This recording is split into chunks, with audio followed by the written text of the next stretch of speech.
Our presenter hails from Vermont. He has over 40 years of clinical experience in dentistry. Over that time, he's developed a philosophy of using minimally invasive dentistry, utilizing silver diamine fluoride and povidone iodide, and the extensive use of glass ionomers to treat decay. He's currently the dental director of Vermont Health Hub and is leading an effort to provide excellent oral health care to 13 communities through a school-based program using mobile dentistry, featuring a dental therapist as the main primary care provider. So his mission, go ahead. You're a hero here. His mission is to bring, as he puts it, these are not my words, these are his, to bring the dental profession into the 21st century. And he believes that in dentistry that focus on prevention of disease, early treatment, and management rather than just pulling teeth and trying to replace them at a exorbitant cost. So I think you'll like his engaging personality and witty sense of humor. So pay very close attention. This is going to make your life as a clinician way easier, I promise. So let's give a warm Minnesota Dental Therapy Association welcome to John ECHTERNACH. Dr. John ECHTERNACH. Thanks, Bill. Can everybody hear me in case I get the mic too far away from my face? If you can't hear me, just give me a holler. My name is John ECHTERNACH. I am a retired dentist. I was a general dentist. I had a private practice for 40 years in Henniker, New Hampshire. I want to make one thing perfectly clear from the outset here. I am not an expert in anything. I mean that seriously. I'm a dentist. I'm a clinician. I'm not a researcher. I don't hail from the lofty towers of academia. I just spent 40 years in the trenches doing dentistry, like a lot of you are doing and a lot of you will continue to do. My dad was a dentist, and he was a huge proponent in CE. In fact, he took me to my first CE program when I was a senior in dental school, and he said, "You got to keep up with the CE, John." And he said that there's one thing you have to know. You're going to be doing dentistry, and you're going to find that there are things that you're going to do that are going to work for your patients. You're going to work clinically. And he says, that's what you're going to do. He said, you're going to read research, and you're going to listen to the lecturers, and maybe what you're doing might be a little bit different, but if you know what works for you, and if you know what works for your patients, and if you know it's successful, then that's what you're going to do, because that's what's going to be the best thing for your patients. And that's basically what I found out after doing dentistry for 40 years. It's you got to take care of your patients. So I stand on the shoulders of my mentors, and I just, believe me, people, just by happenstance and luck, I happened to connect with a group of people. Some of the names you might know. I know Carrie knows Dr. Doug Young, and John Fricella, Jeremy Horst, Peter Milgram. And when I'm on any kind of a Zoom with these people, trust me, I'm a fly in the wall. I don't really have a lot to contribute. I basically just sit there and I listen to what they have to say. Okay, so this is what we're going to do today. We're going to talk about SDF, povidone iodine, and glass ionomers. Have any of you heard of povidone iodine? Have any of you used it? How many? Show of hands again. Great. Povidone iodine, for those of you, that's the generic for betadine. We're going to talk about, I have to put on my glasses, I can't read this. I'm going to detail the science, chemistry, microbiology of all of this stuff. Can be a little boring. I usually bring a bag of tennis balls with me, and I watch the audience, and if I see people falling asleep or playing on their cell phone, I throw a tennis ball at them. So you're lucky I don't have my tennis balls with me today. But I can get a little bit boring, but just pay attention, work you through it. Enforce the importance of complete and thorough understanding of all of these components and all of these materials. And it's not just how important it is for you all to understand it, but it's important for everyone on the dental team to understand it, the dental assistant, and right out to the front desk. Your front desk people have to understand what you're doing in order to explain it to patients and in order to explain to people that call up on the phone, and people would call up on the phone at the office and say, hey, I hear Dr. John's got this black stuff that he can put on my cavity and he doesn't have to drill it and put a filling in it. Now, we know that's not really correct, but the point is you need to have everybody know what they're talking about. They have to have some depth of knowledge. We're going to detail clinical protocols on SDF and SDF-related products. Going to talk about povidone iodine at home. Talk a little bit about informed consent, which I think is we already know enough about that at this point.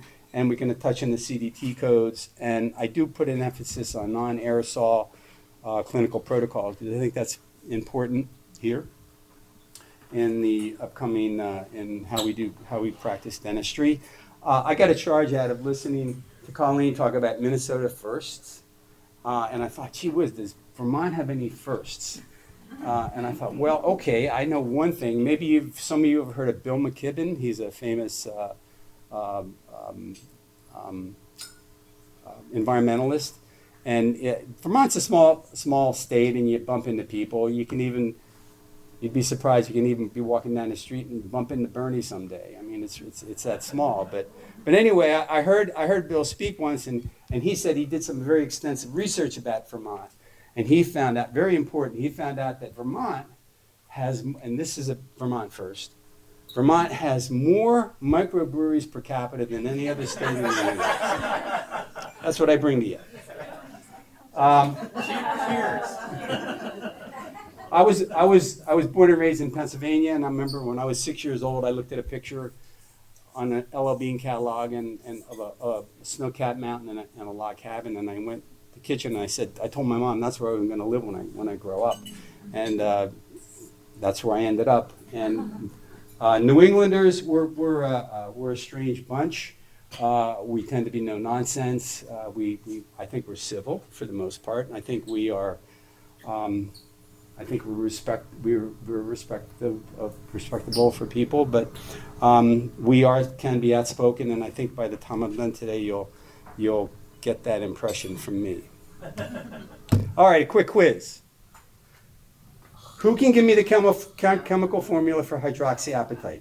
So long ago. Can anybody give me a chemical formula? Any hands? All right. Say it again. There's a C's and H's. Wow, good. That's a good start. Can anybody give me the chemical name of hydroxyapatite? Just the chemical name. Can anybody give me the chemical formula for SDF? Can you tell me? Can anybody tell me the chemical compound that turns decay black? Silver, right? Silver, right? Yeah. You're partially right. AG. Oh, I said. How long will the decayed area remain black? If you can't answer these questions, then pay attention, because again, I think it's really, really important that your depth of knowledge is very deep when it comes to understanding these subjects. If you want to have a successful SDF program in your clinical practice, you have to be able to explain it, and you have to be able to educate your patients. It's extremely important. All right, these are the answers. Calcium hydroxyphosphate, Ca5PO43OH. Calcium hydroxyphosphate, silver diamine fluoride, AgNH32F. Silver phosphate is what turns the decay black. Silver phosphate, Ag3PO4. And same answer for number 5 is silver phosphate. And how long will it remain black? We hope it remains black forever, because as long as the decayed area is black, we know that it has silver phosphate in it, and we know that it's doing two things. It's killing bacteria, and it's remineralizing the demineralized tooth structure. This, I put this in here because I think this is extremely profound, and I think it went over the heads of most of the members of my profession. October 2018, the ADA did they reviewed evidence-based clinical practice guidelines. I was part of this survey in early spring. This is verbatim right out of their changes. to arrest advanced cavitated lesions in both primary and permanent teeth. And I'm going to paraphrase this. Before you pick up the handpiece, think about whether or not you might be able to stop that decayed area without drilling it out and just using SDF and maybe combining it with glass ionomers. That, I know that goes over the heads of a lot of people, but like I said, I'm in a group of people that I have a great amount of respect for, and I know that the consensus within this group is that at least 50% of the decayed areas that you look at today do not need to be drilled out. You do not have to drill them and fill them. 50%. My good friend John Fricella, who is even more outspoken than I am, it's his opinion that 70% of all the decayed lesions we find do not have to be drilled out. If you see a tooth, number 19, and you can detect occlusal decay, and the tooth is whole and sound, there is absolutely no reason in the world why that tooth should be drilled out.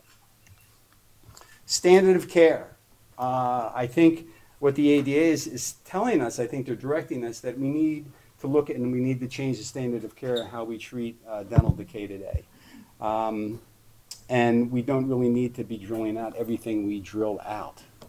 I think drill and fill dentistry needs a drastic change. I think it's a paradigm that has gotten in the way, and I think it's time that retired most of it. And this last statement, I just throw in here and I ask, at what point will the legal profession decide that maybe a dentist did too much drilling, and that might be a way that we can define malpractice? I mean, that just came out of the top of my head one day, and that just, I mean, I don't know that, but you know, we know the way the world is, and we know the way the legal profession is. I have great respect for the legal profession, believe me, but at some point, where might someone complain to a lawyer that, well, I don't know, he drilled out all my teeth, I don't know why he drilled out all my teeth. What might happen there? I don't know. A little bit about the history. The founding fathers in dentistry, we all remember these names, at least the first two, Dr. Miller, Dr. Black, going back to the turn of the 19th and 20th century. They realized, I mean, it was obvious to them that decay was caused by bacteria. It was caused by bacteria metabolizing carbohydrates. If you take a sterile mouth and if you dump a cup of sugar in that mouth, you're not going to create decay, people. You have to have bacteria in the mouth to metabolize the carbohydrate in order to cause cavities. We have to start thinking about decay as being a bacterial infection. Very important. Dr. Percy Howe, maybe some of you don't know this name. This is a name that's pretty common in New England. Dr. Howe, he lived right up into the 50s. He was one of the co-founders of the Foresight Institute in Boston. And he actually, back in these days, they didn't have a dental drill. So how did they treat dental decay? They used chemotherapeutic agents. And the big agent that they used was silver nitrate. To this day, silver nitrate is still used in many parts of the world.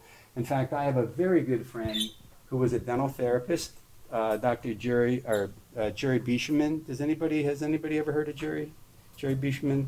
Anyway, he graduated from the program in, up in Canada at McGill, in the mid-90s, and he's practiced all over the world. And he, even to this day, he works in missions down in Mexico, and to this day, he still uses silver nitrate. So what happened? Well, in the 1920s, they invented the dental drill, and at that point, it was just past me the drill, and the use of antimicrobials went by the wayside. I have a lot of material to cover, people. This is usually a 3-hour program, and I don't have 3 hours, so I'm going to move pretty fast through this. I might even skip a few slides. So I tend to ramble sometimes, and I'll try not to do too much of that if I can. 5 common myths. Dr. Jeanette McLean. Has anybody ever heard of Dr. Jeanette McLean? You've seen any of her programs? She's great. She is unbelievable. Anyway, I got this from Jeanette about 3 years ago. 5 common myths. I battle with I have a love-hate relationship with my profession. I have to run off on a tangent here really quickly. I spent 20 years in leadership in New Hampshire Dental Society, and I was a delegate to the ADA convention for 4 years when I was an officer. And I was at the ADA convention in 2003 down in New Orleans. It was a year before Katrina, and there's always a hot topic. You know, you have the House of Delegates, you got to go through all the business. It's a business meeting, and there are 200 delegates, and I was one of 4 from the state of New Hampshire. And the hot topic that year was dental therapy. And a lot of you know the history. The tribal nations and the tribal leaders up in Alaska were getting, they weren't getting the help they needed from the public health service. So they said, all right, we're going to do this ourselves.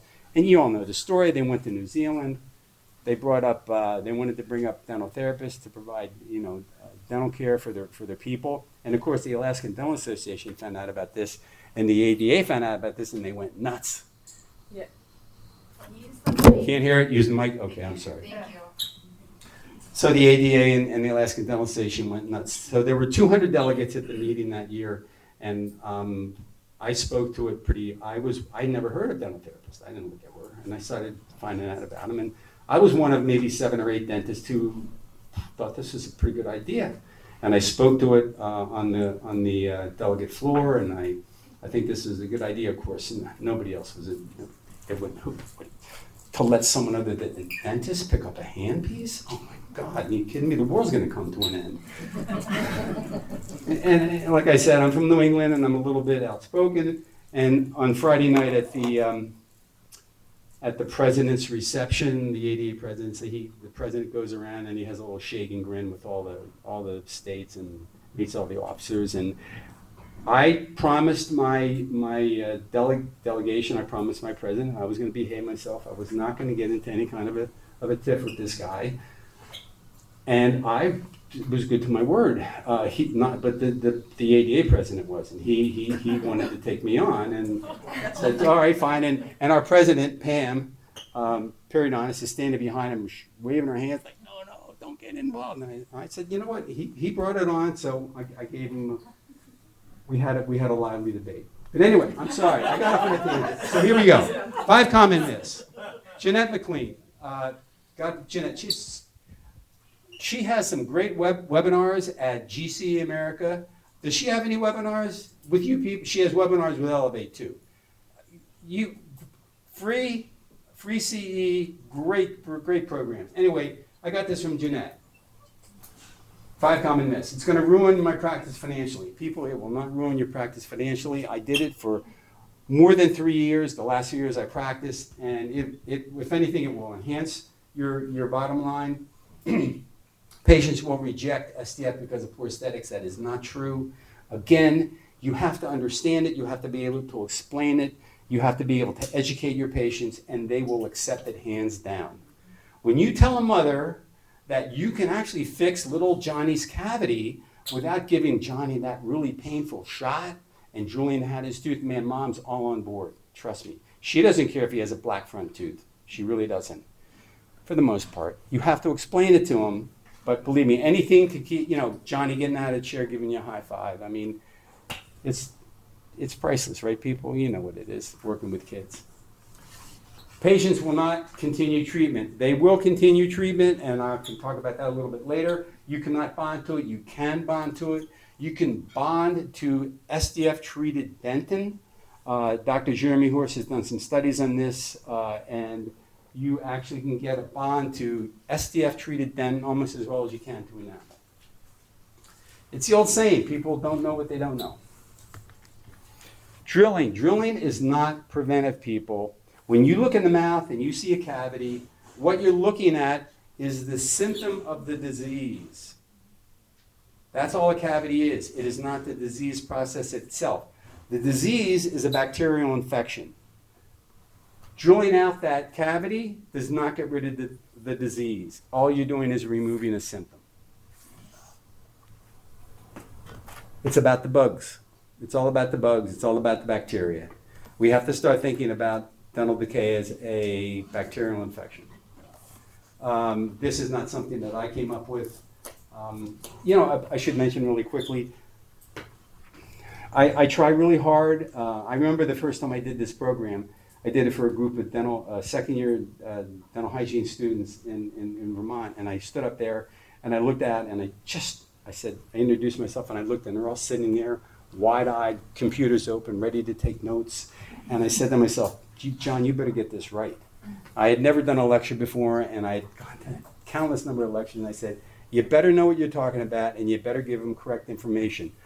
I'm doing my best to give you correct information today. If I give you anything that is anecdotal, I will do my best to tell you that it is anecdotal, based on my experience. But I do my best to give you everything is backed up with science and with research. This term, the medical management of decay, or what we also sometimes say, the medical management of caries, MMC. We need to look at this as we need to change the way we think. We need a new paradigm. We have to think about decay as being an infection and not just about eating sugar. How efficacious is SDF? I think a lot of you people know enough about this. It's extremely effective. This particular website, people, I point out there are literally hundreds of research articles about SDF, about cariology, about Glass Ionomer. It was started by Dr. Steve Duffin, who has been using SDF for probably, Steve Duffin, that name ring a bell? Anybody? Steve Duffin, I see head shaking, yes. Steve started this.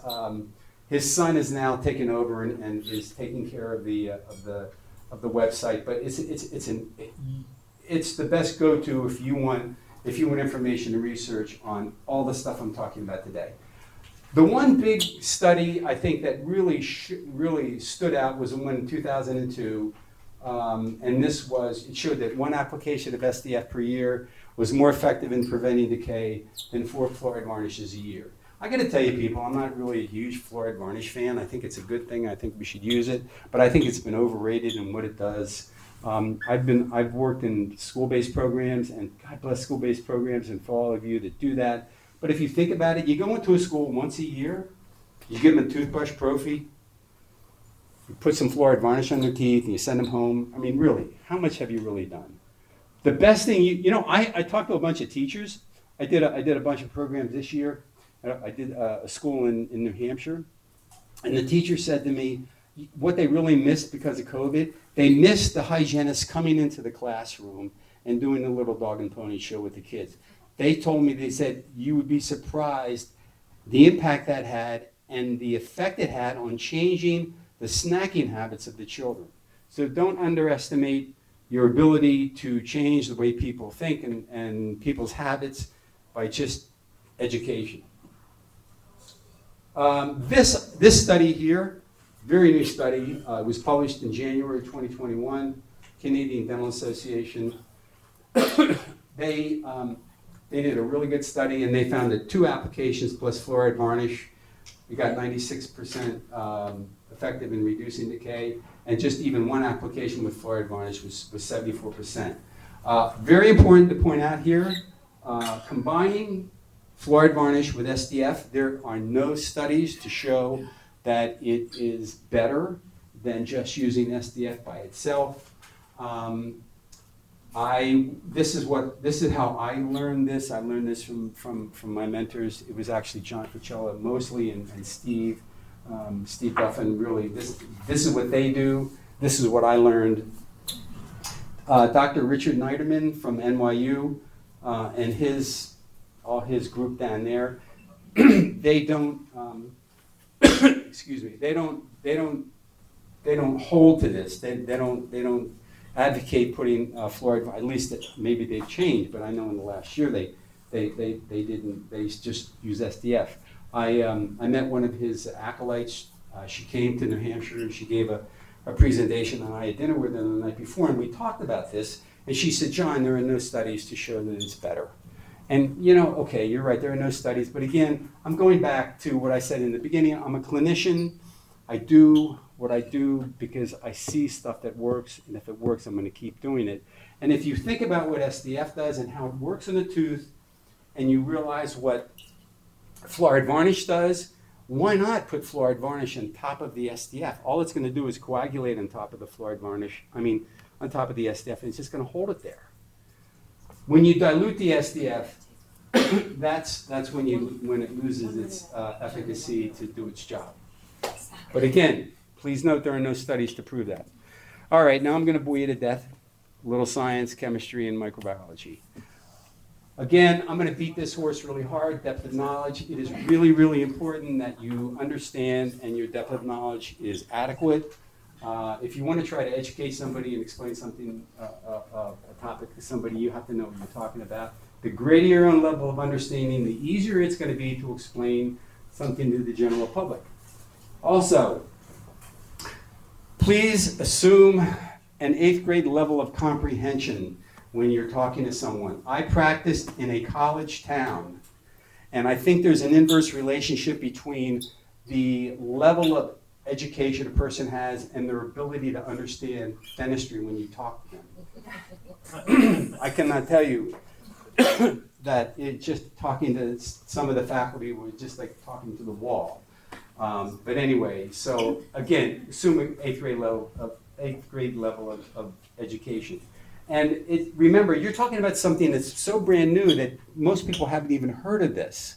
So you really have to be clear, and you really have to be able to understand it easily, succinctly. Try not to use words with more than 2 syllables if you can. I think that's the best way to go. I think about, as an example, you talk to a patient about doing an implant. I did hundreds of single implants as a dentist.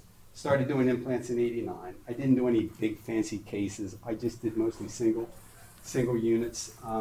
And I think about explaining to a patient what an implant is. If you go out onto the street today and you stop 10 people in the street, I think you would probably find at least 5 of those people, if you ask them what a dental implant was, they probably would say, they would know something. They would say, well, yeah, wasn't that fake tooth you stick in the bone or something? They would have some idea. But you go out and you ask somebody on the street if they know what SDF is, they probably think you're talking about a new toilet bowl cleaner. They have no idea what it is.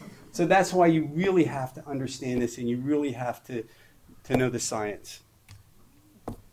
All right, let's get back to decay. Remember, it is a bacterial infection. Those are the 3 biggies right there. Also important to remember is that they're facultative anaerobes. They're anaerobic. That's very important. You'll see that in a little bit. Also, let's remember it's a communicable disease. I always think of the young mother, full-time working mother. She comes home from work, she's tired, and she has a 12-month-old baby, and she's feeding the child. And she's got the spoon in her hand, and the child won't open her mouth, and she says, oh, look, mommy likes it. She puts the spoon in her mouth, takes it out of her mouth, puts it in the child's mouth. She has now inoculated her child with every bacteria from her mouth to the child's mouth. So yes, it is communicable. And we also know that the window of infectivity in children, the first 19 to 31 months are when they are the most vulnerable. This is also an opportunity for us to talk about preventive measures, and I think diet is very important. Diet was a very big topic in my practice. We talked about diet and snacking all the time with our patients. You need to educate. Biofilm and dental caries. I could talk about biofilms all day and really bore you people to death, but we need to mention it. Not all biofilms are pathologic. In fact, most of them in the body are not. Again, there are tons and tons of articles at that website that will explain this. A couple of things we need to remember about biofilms. The thicker they are, the more anaerobic they are. And again, they're anaerobic. And I go back to a couple of slides before, and I named the 3 biggies. Lactobacillus, Streptococcus, Actinomyces, they're all anaerobic. The more dense the biofilm is, the more resistant it will be to the penetration of antibacterials. The thicker it is, the denser it is, the more colonization you're going to have, the lower the pH. Important to note here that all the over-the-counter dental rinses you get will not penetrate the biofilm. Listerine will not penetrate the biofilm. Act will not penetrate the biofilm. If it doesn't penetrate the biofilm, it's not going to kill the bacteria. If it doesn't kill the bacteria, it's not going to stop the decay. So you have to have something that will penetrate the biofilm. SDF will penetrate the biofilm. Goes right through the biofilm, right to the tooth. I should also mention that povidone iodine also penetrates the biofilm. Very important. Again, there are lots and lots of articles at MMC Library, and if you want a little tag, go to the general microbiology section, and you'll find plenty of articles there. All right, a little boring chemistry. Get back to the first couple of slides I had. Silver diamine fluoride. So we're going to give you a quick review of high school chemistry. Silver, Ag, NH3, amine. That, when I was in high school, we called that a radical. I don't know what they call it today. But you have two of those. So you have diamine, and you have fluoride, F. Ag and H3, 2F. And you have calcium hydroxyphosphate, Ca5PO4,3OH. You have 5 calciums, you have 3 phosphate groups, and you have a hydroxyl group. Silver phosphate, Ag3PO4, that's the black. That will turn the decay black. A real quick aside to that, when you're talking to patients and you're educating patients about SDF, I never want to hear the word tooth and black in the same sentence. Can you imagine talking to a mother and saying, oh, and her 3-year-old daughter has a cavity on her front tooth. And you say to the mother, oh, don't worry, this is not going to hurt little Susie at all. All it's going to do is turn her tooth black. And this mother has got this picture in her mind that, you know, little Susie's front tooth is going to be completely black. That's not true. Only the decay will turn black. Now, I'm not suggesting that that may not be less, or it will be unesthetic, because it's going to be unesthetic, but it's not going to turn the tooth black. Again, your depth of knowledge and your ability to understand how to communicate and educate patients. Calcium fluoride, CaF2. Pretty obvious.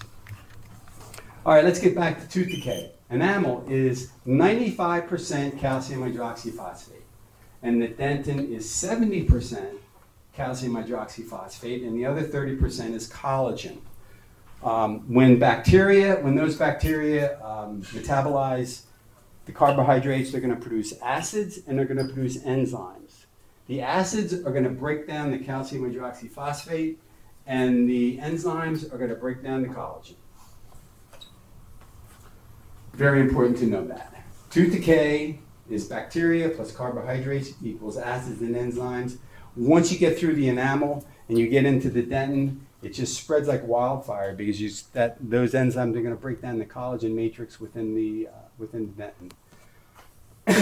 Little detail on that. Let's look at dentin as if it's a jello fruit jello ring. And 30% of the ring is collagen, jello, and 70% of the ring is fruit, calcium hydroxyphosphate. So you metabolize the bacteria, you produce the enzymes and the acids, and we all remember talking about enzymes. They usually end in ACE, collagenase, protease. There are other ones that don't end in ACEs, but for the most part, most of them end in ACEs. And these are the things that break down the collagen matrix in the dentin. That's the bottom line right there, people. That equation on the bottom. Don't get confused when you see Ca10PO46OH, 2, because it takes 2 molecules of calcium hydroxyphosphate to combine with 1 molecule of silver diamine fluoride. What do you get when you put SDF on a cavity? Well, you know, this is a simplified version.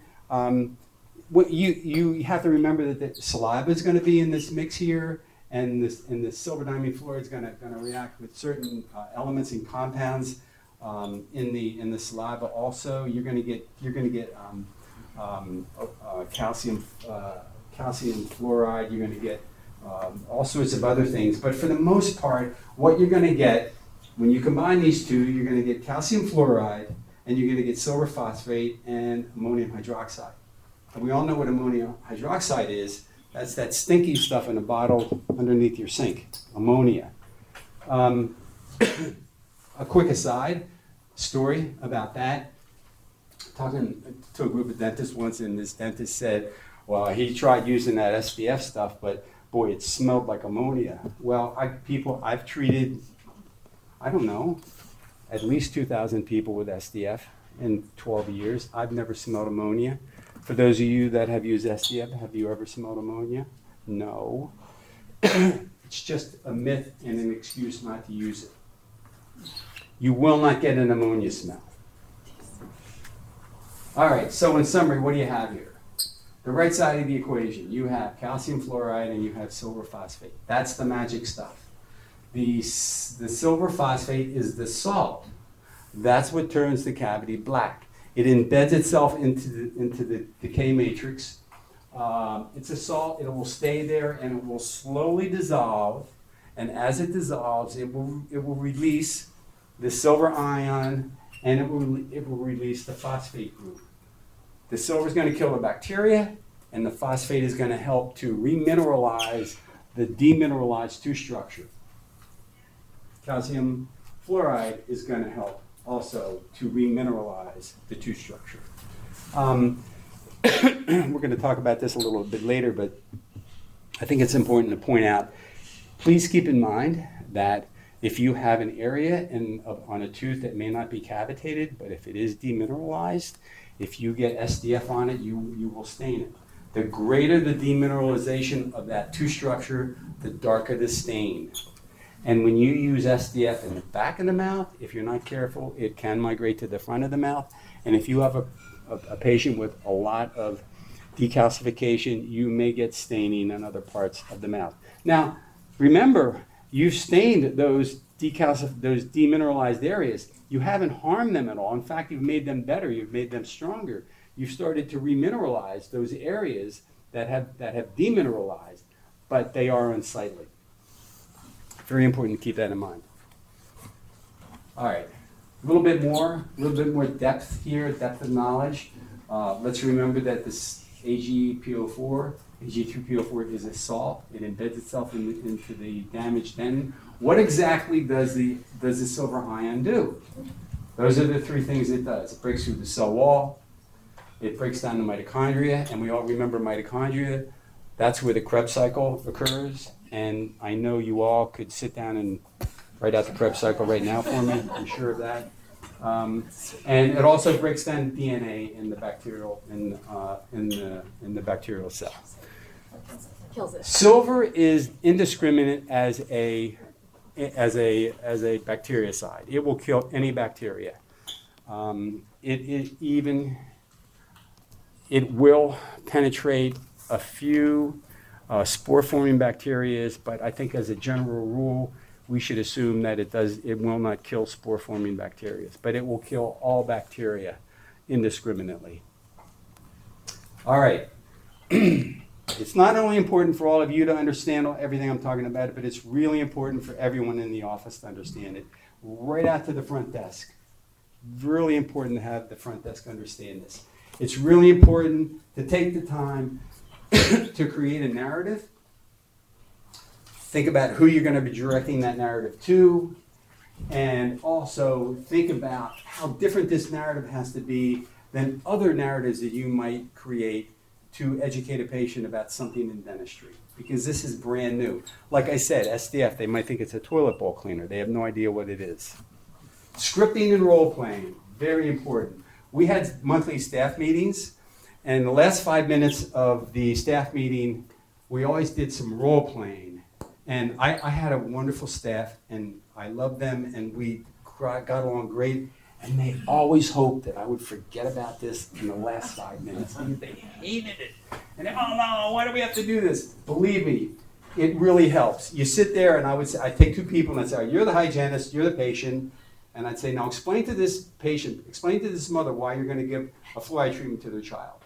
And they would laugh and stumble and giggle and, but I can't tell you how really helpful it is to create a script and to role play it. It really, your delivery is much smoother, it's much easily understood, and it's much shorter. The fewer words you use, the better you are when you're trying to explain something to a patient. Absolutely. So scripting and role playing, very important. Everyone on the dental team has to get it. So who do we treat with SDF? We treat anybody and everybody. If there's decay in the mouth, we can treat it. Mike, you talk about geriatric dentistry. I remember when we first started using SDF, we started using it in 2012, and I had this wonderful, like I said, I had a great staff, and I had this dental assistant, and I learned about it from a pediatric dentist friend of mine who was also a patient, and he learned about it from an Australian dentist when he was on a mission trip somewhere in Central America. And my friend Arnie comes back, the pediatric dentist, and he's in my office one day. I was doing a crown prep for him, and we're talking, and he says, hey, John, he starts telling me about this SDF stuff, and it was in one ear and out the other. I say, oh, that's really cool, and he left. Anyway, it took him about a year. He finally got through to me, and he came in one day. As he was leaving, getting out of the chair, he pulls out a bottle of SDF, and this was before Elevate, and it was from Japan. It was all in Japanese, and he handed it to me, and before I had a chance to take it, my assistant, Amanda, we call her the amazing Amanda, she grabbed it, and she looked at me, she says, we're going to do this. I said, okay. All right. I said, and Amanda being Amanda, I said, make me the program. She came back a week later, she had forms, all sorts of information forms. She had informed consent forms. This was before CDT code 1354. We didn't, and Amanda, we also called her, she was the code queen in the office. And she said, John, don't worry, we're going to make money. I'll figure it out. And she did. Anyway, you can treat anybody and everybody. I got off on a tangent here. Mike talking about geriatric dental care. I was in my hygiene room doing an exam on an 85-year-old. She had dementia. And, for those of you that treat these patients, cervical decay, right? It's all, and what do? It's just a merry-go-round. You bring them in, you drill it out, and they come back 6 months, 4 months later. It's the same thing over and over again.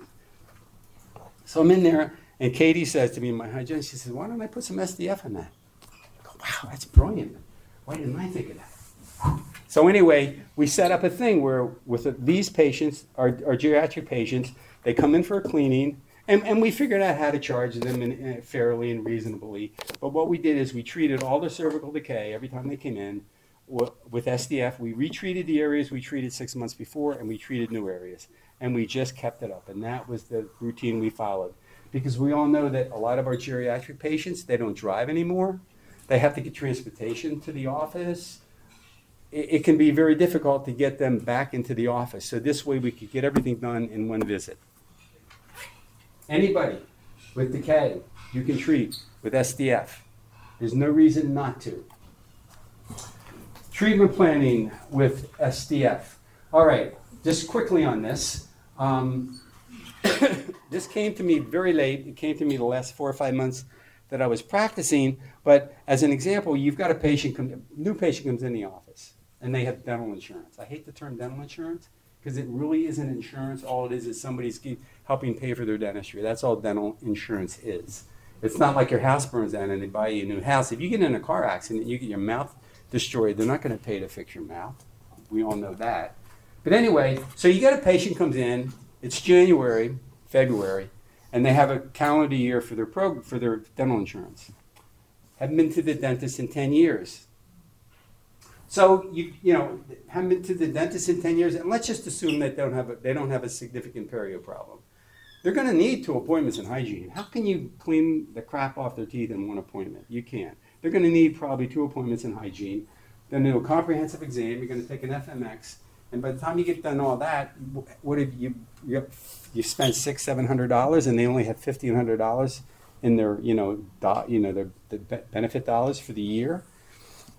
And they said to you in the beginning, we're only going to spend the $1,500, doc. That's it. And then we're going to wait till next year. And then you go, you make up a treatment plan, and they got they got 4 or 5 teeth that are like on the verge of endo. So, you know, and you got $800 left, and you got $5,000 worth of dentistry to do. And you know they're not going to make it until January of the next year. And you're going to get stuck in that routine of every year for 4 or 5 years, it's root canal and crown, root canal and crown. So what do you do? So I came up with this idea. Actually, I think it was Amanda that came up with this idea, I have to be honest, really. We made a preliminary SDF treatment plan, and basically what we did is I would explain to the patient, I said, look, I tell them everything I just told you. You got a lot of problems.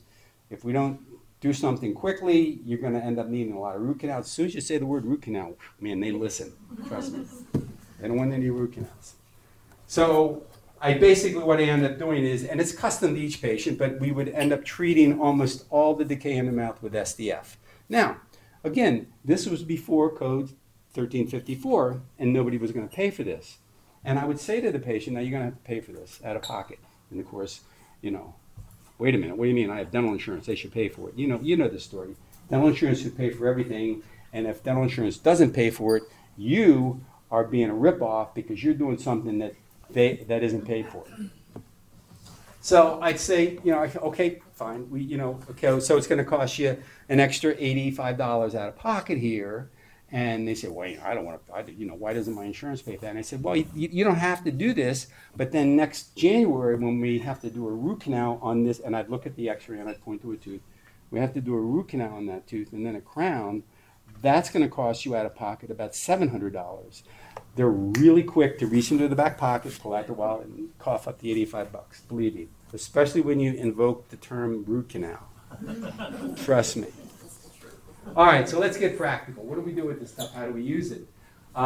We should remember that the original use for SDF was as a desensitizer, and I can tell you that it is an incredible desensitizing agent. It's the best one I ever used. I used it under all my crown preps, and again, I know you guys didn't do crown preps, but you do a crown prep, and you know you're going to have sensitivity, post-op sensitivity. It's almost a guarantee. It's a little bit, not much, just a little bit. Nothing too bad. And some patients it's worse for some patients than the other. And you know that certain patients, you're doing a crown prep, you look at Amanda, she looks at me, and we know in 2 days we're going to get a PITA phone call. You know what a PITA phone call is? PITA is an acronym, P-I-T-A. You know what that means? Everybody knows what PITA means? Yeah, everybody knows what that means. Yeah. You're going to get a phone call. My tooth is sensitive. Oh, geez. Well, anyway, we're sitting there one day, and we had one of those patients, and we knew we were going to get a phone call. And Amanda just said, why don't you put some SDF on it? Oh, that's a good idea. Why didn't I think of that? Anyway, so I started putting SDF on my crown preps, and again, people, this is anecdotal. I'm just a clinician. I don't know, but I know that at least I cut down on post-op sensitivity by at least 50%. I know I did. You got a tooth you're going to put on a watch status? I remember the watch status. I don't know if you guys do this. I mean, whoever heard of, really? Oh, let's watch it decay. Yeah. And then we'll jewel it out later. Sure, that's great. I love that idea. No, you don't put on a watch status. You treat it with SDF. That's what you do. You don't put on a watch status. Other things to keep in mind. Now, remember, I really try to appeal to dentists in the group. And this bottom line here, the thing to remember is that almost everything I'm talking about today in most states can be done by dental auxiliaries. It doesn't have to be done by the dentist. That's one of the ways you can make it profitable. All right, let's talk about some protocols. I think I'm doing pretty good here. Okay. First accepted use was as a desensitizing agent. And again, I talked about this. It is very, very effective as a desensitizing agent. Early intervention in the hygiene room, incipient decay. When you look at those, you got your 13, 14, 15-year-old, and you take by wings, and you got those little divots interproximal. And you're the 13, 14, 15-year-old, right? Now, when they were 6 and 7, there was high five, and but when they're 13, 14, 15, that's the eye rolling stage. Hey, you got a floss? Yeah, right, I got a floss. Sure. You know that age. For those of you that are parents that have teenagers that age, it's somebody said to me, when they're 6 or 7, they ask questions like why, but when they're 13 and 14, they ask questions like why not. Yeah. All right, so anyway, you've got these interproximal divots. I'm going to talk about this protocol in a little bit, but you can actually use SDF in there, and you can really arrest and you can recalcify, remineralize those areas, and you won't have to go in and you won't have to cut class 2s and all those teeth. New sealant paradigm. It isn't so new now at this point, but using SDF along with Glass Ionomer as a sealant. We're going to be talking about glass and composite resin in a little bit, and I'm going to tell you, I'll give you a spoiler. I am not a fan of composite resin at all, and we'll talk about that. Anytime you do a restoration with deep decay, you're in there. First of all, we should take a lesson from Dr. Doug Young, who talks about partial caries removal. We don't have to take all the decay out of a tooth. When I was in dental school, I had to get everything out of a lesion. If I didn't, I got an F. That was it, across the board. You got enough on the restoration. You don't, and who cares if you see red coming up? Yeah, I got to get that decay out.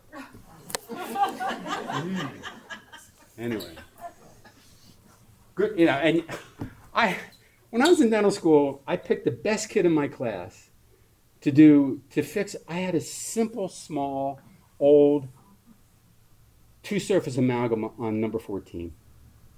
I picked the best kid in my class. I said, Bill. I said, okay, sure. I said, why don't you do a real simple, nice little onlay there, a little inlay. Anyway, the short version of the story is he gets me in a chair. He gets me in the clinic. It turned into an MOD onlay. He had a exposure in the distal box. I had to get endo. That was in 1974, and then in 1969, the endo failed. I lost the tooth, and now I have an implant. I should have just left the damn tooth alone with the stupid little amalgam in it. I'd still have my tooth. But no. Anyway, you don't have to take out all the decay. You partial caries removal. I mean, there's enough research out there to show you don't have to do that, and I'm going to touch on that a little bit later. Again, I mentioned after a crown prep, used for caries detection. I love this. A dentist said to me, well, why don't you use it for caries detection? I said, great idea. And then I just stopped, and I was waiting for him to continue. And then it's like, now what are you going to do after you determine that there's caries in that tooth? You're going to drill it out? No, you just treated it with SDF. Leave it alone. Jeez. All right, so how do we do this? It's pretty simple, people. And for those of you that are doing it and have done it, and I'm thinking that maybe a lot of you in the room have done this, and please bear with me here, but it's pretty simple. You really just have to have mirror explorer tweezers, cotton rolls. I didn't talk about smarts yet. I'm going to talk about smarts. SMART is an acronym, silver modified atraumatic restorative technique, and we'll talk about that in a little bit here. But this protocol is for either SDF and fluoride varnish, or if you're going to do a SMART restoration. And this down here, equipment that's optional. I put that in there sort of as a joke, because I said earlier that I learned about all this from my pediatric dentist friend who learned about it from an Australian dentist on mission trips. And he said to me, he said, John, he said, it's what I can put in my day pack and walk 5 miles into the jungle to a village and, set the person down on a stump, have them tilt their head back and just clean their mouth out with some cotton rolls and put some SDF on the decay that I find. The point is, it's very simple. You don't need to have a fancy, clinical operatory. One of the things that I did, I'm not doing anymore because they stopped the program, but I was supervising dental students in an extern program at a clinic, and we partnered with Dartmouth Hitchcock Medical Center, and they had a program called Mothers in Recovery, And these were young mothers who had substance abuse disorders, and they had a program for these mothers, and they had their own little office setting. And I would take the dental students to the office setting, and we'd take a box with SDF and cotton rolls and some instruments, and we'd go to this site, and we'd go into a room. They'd sit in a chair. They'd put their head back. We'd have little headlamps. We'd go in there. We'd educate them, talk to them, find any decay, and we treated them with SDF and whatever else they might need, clinical care they might need. We talk about that. But if they had decay, all we just used SDF and fluoride varnish. The point is, you can do this anywhere. You can do it in a nursing home. You can do it in a school-based program. You can do it in someone's home. Dr. Jeremy Horst actually has gone into people's homes of friends of his and treated their children right in their home. You don't need to do this in a fancy setting. Non-aerosol clinical protocols. I think we should be paying attention to this, considering the way things have changed. I think cutting down on aerosols is a good idea. Jeremy has a wonderful, wonderful program at Elevate that it's about a year old, and I would strongly recommend watching it. You'd be surprised what creates an aerosol. Brushing your teeth with a toothbrush creates an aerosol that's 5 times greater than just breathing, believe it or not. So it's a great program. I recommend watching it. And again, it's free, and you get CE credits. All right, so how do you do this? All right, we clean the area, isolate it in cotton rolls, dry it as best you can, and it should be really dry, but if you've ever tried to dry the lower quadrant on a 3-year-old, it can be a challenge sometimes. But you do your best, and then you apply SDF, and then apply fluoride varnish. Keep it isolated for 1 or 2 minutes. Dismiss the patient. Just give them the normal fluoride varnish, post-op directions. That's all you have to do. Non-aerosol application, the only thing that's different here is you're not going to be using an air water syringe to blow on it to dry it. In the school-based programs that I do, and I do SDF, I don't have an air water syringe, and I just dry it as best I can with cotton rolls and with a cotton pellet. And then I just do SDF and fluoride varnish. Same thing. Again, why do we use fluoride varnish? I repeat this because I want everyone to know that I'm trying to give you accurate information, and again, there is no studies to show that it's more efficacious. But it just makes sense. One of my friends said, the one thing about the fluoride varnish is you're replacing one bad taste with another bad taste. I did in the school-based programs. I used povidone iodine, and kids never blinked with the povidone iodine, and it really doesn't have much taste. But they hate the fluoride varnish. Bubblegum flavor. You don't like bubblegum? No, not that stuff. All right. Application protocol for smarts and sealants. All right. Clean it. Same thing. Clean it. A smart is, I'll talk about that quickly here. Atraumatic restorative technique was developed by a Dr. Joe Franken. He's a dentist from the Netherlands. He developed this technique in the 90s. It was adopted by the World Health Organization. The World Health Organization was finding an awful lot of decay, rampant decay in many, many areas of the world. And, we wonder why. Well, good old American capitalism, we went into those countries and we built Coca-Cola factories and Tasty-Cake factories, and we were selling Coca-Cola and Tasty-Cakes to all the people in that country. No wonder they got so much rampant decay. But anyway, Dr. Joe Franken came up with this concept. All he did was put glass ionomer cement, glass ionomer material on the decayed area, and glass ionomer itself is a really effective decay inhibiting agent and a decay arrest agent. There are ways to do it better than others. You should isolate the, and again, we'll talk about this, you should isolate the lesion as best as you can. But basically, what a SMART is, it's a silver modified atraumatic restorative technique. You're taking SDF and you're treating the lesion with SDF, and then you're putting on the glass ionomer. You can do it at the same visit, or you can do it at a separate visit, and talk about why you might want to do it at a separate visit. But anyway, you clean the tooth, you apply the conditioner for the glass ionomer. Please use the conditioner when you do glass ionomers. I know it's tempting not to do that. You will get a much better bond of the glass ionomer material to the tooth structure if you use the tooth conditioner. It's not the same as phosphoric acid for composite resin. It's very different. Please use the tooth conditioner. Wash it off thoroughly. I'm sorry, let's back up. Clean it off, apply SDF for 1 minute, wash the SDF off, then apply your conditioner, and then follow all the steps for your glass ionomer.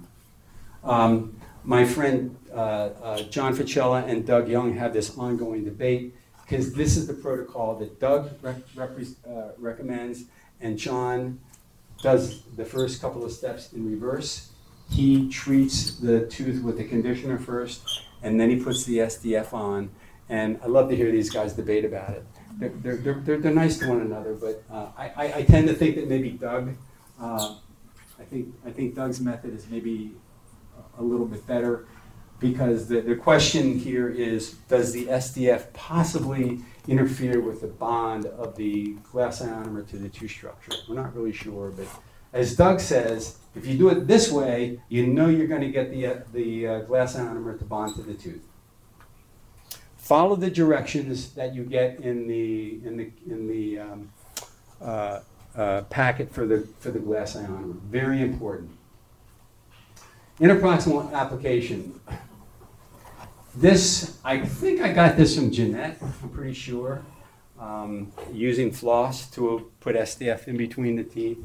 I was giving this program. I have 2 pediatric dentist friends, young dentists in New Hampshire, and this is all they do. All they do is glass ionomer and SDF. They don't use composite. They don't do anything else. This is everything I'm talking about today. This is all that they do. So anyway, Johnny, one of the dentists, he said, John, come in and do the program in my office. I said, well, you want me to come in and do the program in your office? He said, this is what you do. He says, yeah, I know, but it's nice if they hear it from somebody else. I said, okay, fine. So I came in, I did the program, and I got to this slide, and he starts laughing. He says, what are you talking about? You don't need any floss. He said, this is the way I do it. All you do is isolate the area, dry it, pump the SDF buccolingually in the interproximal area, watch it come up through the marginal ridge, and then do the same thing with the fluoride varnish. Keep it isolated for the time. Dismiss the patient with post-op directions for fluoride varnish. So the thing about using it for the floss, if any of you have ever done it with the floss, you can flick the SDF and you can get it all over you. You can get it on the patient, or you can slide it out the side, and it's the same thing. You get it all over the patient's cheek. So Shani just said, just do it this way. It works fine, and it does. Initial color change. You know there's going to be a color change. You know that it's going to turn the cavity black, not the tooth, only the cavity. It's going to turn black, and it's going to take 24 to 36 hours. And you really have to explain this to the patient. And you have to, and they go, well, how long will it stay black? I said, well, we want it to stay black forever, because if it stays black forever, it means it's going to continue to kill the cavity. You can cover that up later. All right, let's talk about povidone iodine a little bit. I'm going to come back to that glass ionomer in a little bit here. Let's talk about povidone iodine, betadine. This was one of the best kept secrets in dentistry. I never even heard of it until about 2 years ago. Jeremy has a great program, I believe, at Elevate. Jeremy's got a great program at Elevate on povidone iodine, and give a little. I don't, in the beginning I didn't say I don't have any financial connections to anybody, nobody. But just to give a little little boost for Elevate. You've got you've got those Photon iodine kits. You got those available? Are they on the market yet? Okay. Yeah, they have a great way and an easy way to put povidone iodine, to use povidone iodine. Before that, you could just go to the food store. You can just go to the pharmacy, buy a pint of povidone iodine. It costs about $16. All you have to do is clean your teeth really well, brush floss. If it's a young child, maybe you can't get the floss in there, but get the mouth as clean as you can. Cover all surfaces of all teeth with povidone iodine, top and bottom. I usually run it on top of the tongue. It doesn't taste bad at all, people. You can spit, but you can't rinse for 10 minutes. You will knock down, do it once a day for a week, and then do it once a month. That's new research that Jeremy has come up with. He's got a great paper that he, I have it on another slide. Anyway, Jeremy did a really good paper with Peter Milgram on this. It was actually a meta-analysis, and it's a really interesting paper. I think I sent it to you, Bill. Didn't I send that to you? I did.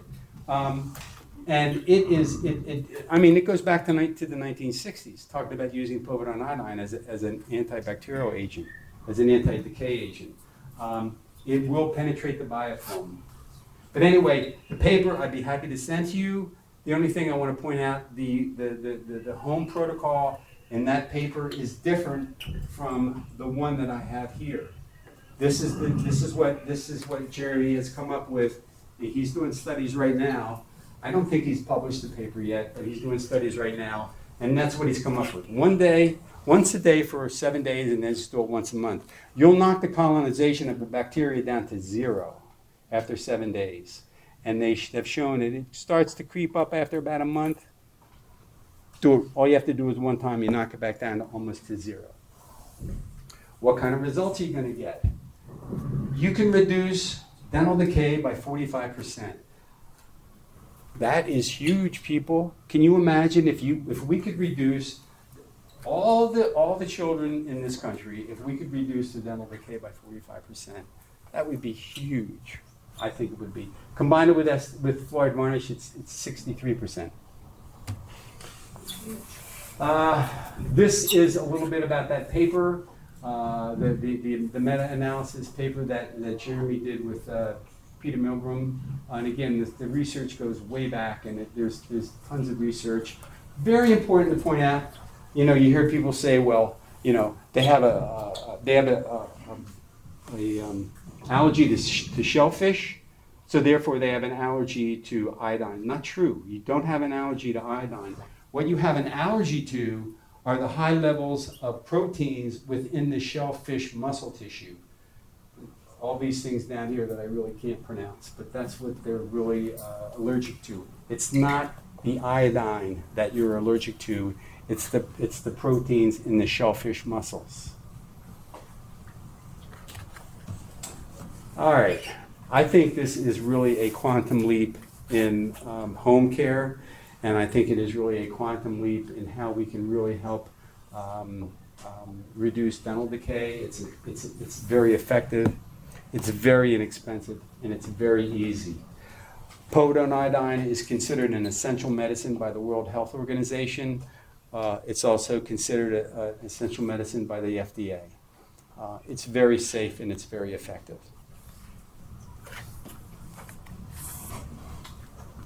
Again, there's a great program. I think I got this wrong. I say GC America, and I just got this. It's at Elevate, right? It's at Elevate. Don't get mad at me I'll change it, I promise. Sorry. I get confused because both companies have great CE programs, really great CE programs. And the trouble is Jeremy does them, and some of these other people, they do them for both groups. So I get confused. Was that Elevate or was that GC? I don't know. But anyway, if you want a copy of the paper, I'd be happy to email it to you. Let's talk about glass ionomers. I'm really, really big on glass ionomers, people. I got plenty of time here. Good. Okay. GIC, Glass Ionomer Cements. let's talk about and let's define what an actual bond is to the tooth. I was in dental school in the early 70s, and composite resin was coming was becoming a big thing. And when they started using the acid etch technique, and they were telling us, oh, doctor, this bond